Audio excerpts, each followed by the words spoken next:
On a summer morning in August 1951, in a quiet townhouse in Orléans, France, a phone rang at the local police station. The voice on the other end was calm. Almost eerily so. "My husband needs you urgently."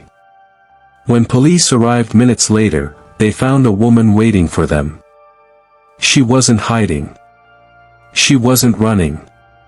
She was sitting quietly, dressed head to toe in black, as if she was already in mourning. Upstairs, her husband, a war hero, a mayor, a rising star in French politics, lay dead. 5 bullets. One of them fired into his back as he was already falling. The woman who pulled the trigger wasn't a stranger. She wasn't a spy, or a rival, or a hired gun. She was his wife.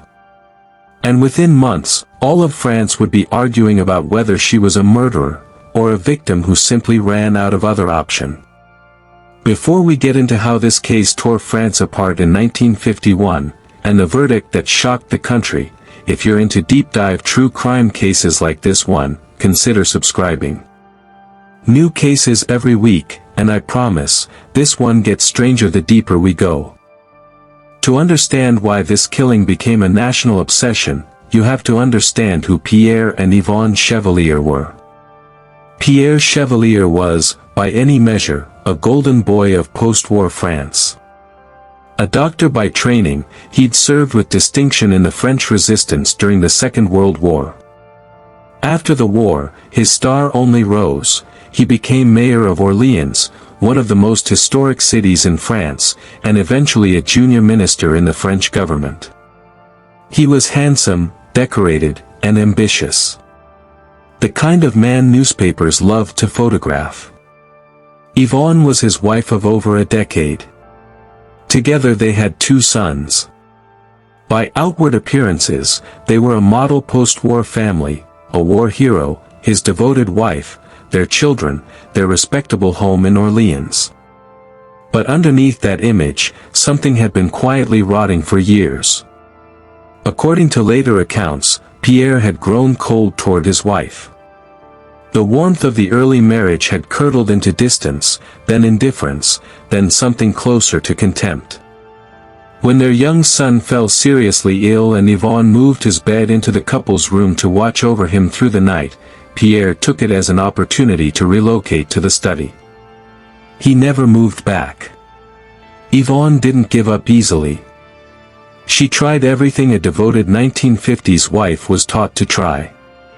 She read up on art, literature, and politics, hoping to become a more stimulating companion for a husband climbing the political ladder.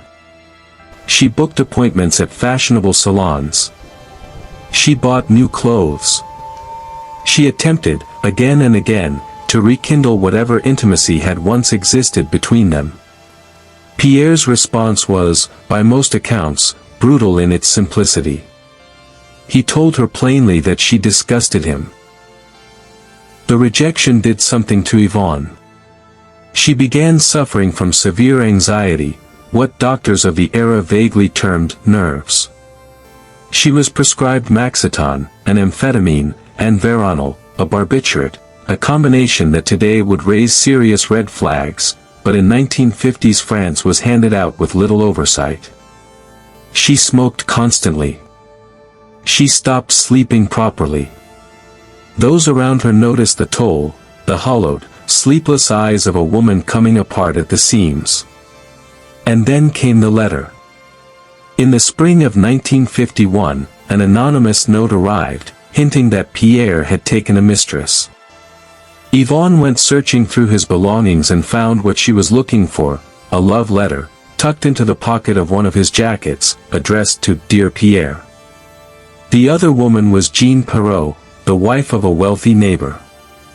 The Chevaliers and the Perraults had been friends. Their children played together. Their families dined together.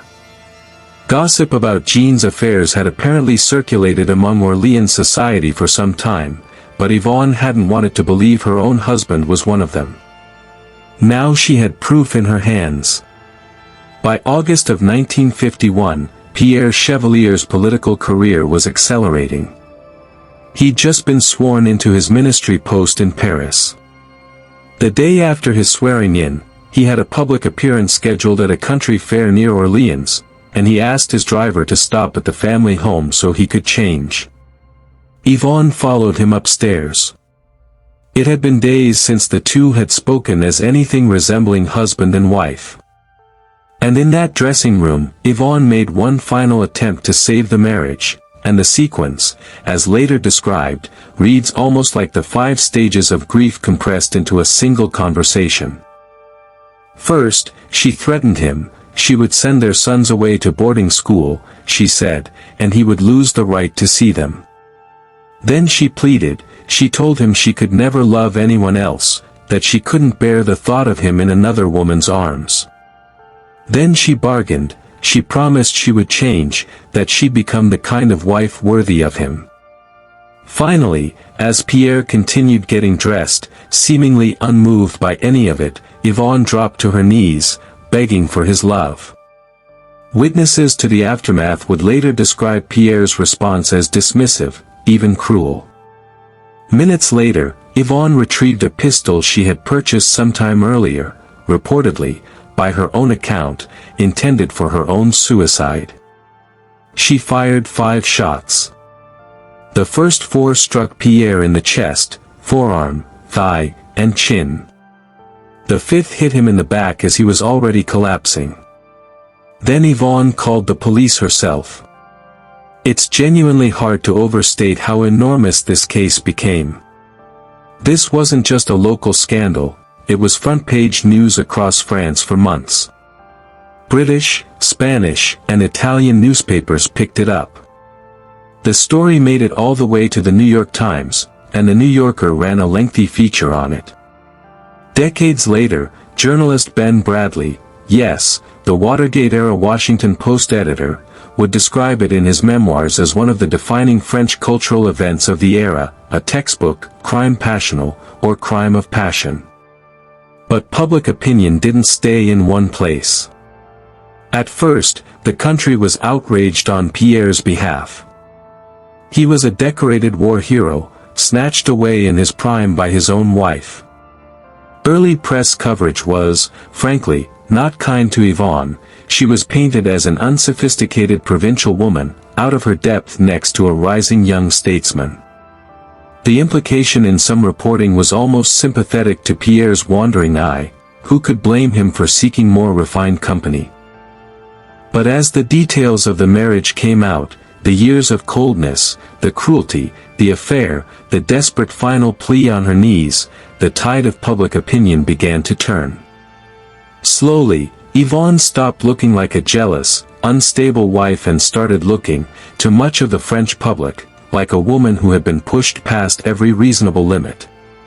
Yvonne spent more than a year in jail awaiting trial. The proceedings were even moved from Orléans to Reims, nearly 150 miles away, in an attempt to escape the media circus. It didn't work. By the time the trial opened on November 5, 1952, there wasn't a detail of the Chevallier marriage, real or rumored, that hadn't already been printed somewhere. The trial at the Reims Court of Assizes was, by every account, a spectacle. Jean Perrot, Pierre's mistress, was called to testify, and her presence in the courtroom alone was enough to draw crowds. Yvonne reportedly fainted at one point during proceedings. The defense leaned hard into the narrative of years of humiliation, betrayal, and psychological deterioration, presenting Yvonne less as a calculating killer and more as a woman who had been driven to a breaking point by her husband's cruelty. The facts of the shooting itself were never seriously in dispute. Yvonne had bought the gun. Yvonne had fired it 5 times. Yvonne had called the police herself afterward. There was no question of, who did it? The real question put before the jury was closer to, could this be understood, forgiven, and excused as a genuine crime of passion? Under French law at the time, crime passional wasn't a formal legal defense exactly, but it was a powerful cultural and legal concept. Juries had a long history of extending leniency to defendants, almost always men, who killed in the heat of romantic betrayal or jealousy. What made the Chevallier case so remarkable, and such a sensation, is that here, the roles were reversed. A wife had killed a husband, not the other way around, and the same forgiving cultural logic was being asked to apply. On November 6, 1952, the jury returned its verdict. Yvonne Chevallier was acquitted. She walked free, congratulated by her defense lawyer as photographers captured the moment for papers across the country. The Chevallier acquittal became one of the most widely discussed legal outcomes in post-war French history, cited for decades afterward as a landmark example of the crime passional defense being applied in a gender-reversed context. It sparked genuine national debate. Was this justice? Recognition that a decade of cruelty and humiliation had driven an otherwise ordinary woman to a breaking point? Or was it a dangerous precedent, proof that with the right public sympathy, even a premeditated-looking killing could walk free? There's no clean answer, and that's exactly why the case still gets written about, discussed, and dramatized more than 70 years later. It sits at this uncomfortable intersection of grief, humiliation, class perception, media spectacle, and the question of how much cruelty a person can endure before society decides they're no longer fully responsible for what they do next. Pierre Chevallier, the war hero and rising political star, became, in the end, largely remembered for how he died, and for the woman who was forgiven for killing him.